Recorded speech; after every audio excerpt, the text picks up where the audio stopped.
ಬಾಗಲಕೋಟೆ ಜಿಲ್ಲೆಯ ಬಾದಾಮಿ ತಾಲೂಕಿನ ಕುಟಕನಕೇರಿ ಗ್ರಾಮದಲ್ಲಿ ಸಮೃದ್ಧಿ ಕರ್ನಾಟಕ ಕಾರ್ಮಿಕರ ವೇದಿಕೆಯ ಬಾದಾಮಿ ತಾಲೂಕು ಪದಾಧಿಕಾರಿಗಳ ಆಯ್ಕೆ ಕಾರ್ಯಕ್ರಮ ನಡೆಯಿತು.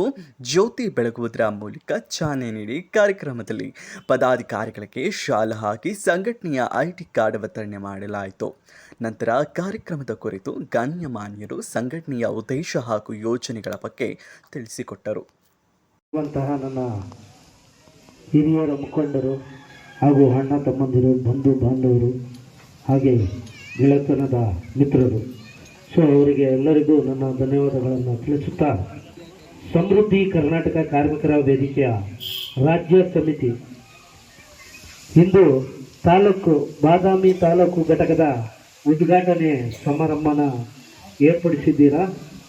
ಎಲ್ಲರಿಗೂ ಈ ಕುಟ್ಕನಹಳ್ಳಿ ಗ್ರಾಮದ ಕಾರ್ಮಿಕರಿಗೆ ಮತ್ತು ಎಲ್ಲ ಹಿರಿಯರಿಗೂ ನನ್ನ ವಂದನೆಗಳನ್ನು ತಿಳಿಸುತ್ತಾ, ಈಗ ಕಾರ್ಮಿಕರು ಅಂದರೆ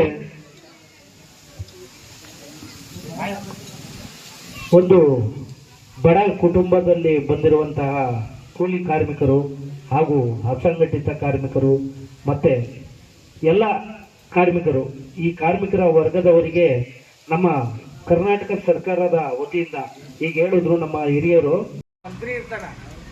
ರಾಜ್ಯದಾಗ ಯಾವುದೋ ಒಂದು ಮೂಲೆಯಲ್ಲಿ ಒಂದು ಕೆಲಸ ಮಾಡಿದ್ರೆ 1% ಆ ಕಾರ್ಮಿಕ ಇಲಾಖೆ ಕಟ್ಟಬೇಕಂತ ಸರ್ಕಾರದ ಒಂದು ಕಡ್ಡಾಯ.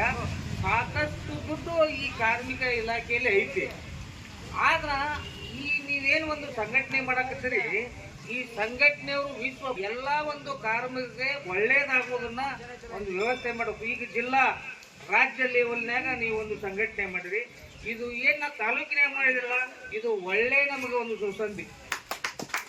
ನಾವು ಸಂಘಟನೆ ಆಗಿವ ಅಂತ ಹೇಳ್ಕಾಸ ಬರೀ ಹಂಗ ನಮ್ಮ ಮನಾಗ ಕುಂತ್ರ ಆಗಂಗಿಲ್ಲ. ಇದು ಏನಾದರೂ ಕಾರ್ಮಿಕರಿಗೆ ತೊಂದರೆ ಆಗೈತಂದ್ರೆ ಸರ್ಕಾರದಷ್ಟು ಸಾಕಷ್ಟು ಹಣ ಇರ್ತೈತಿ.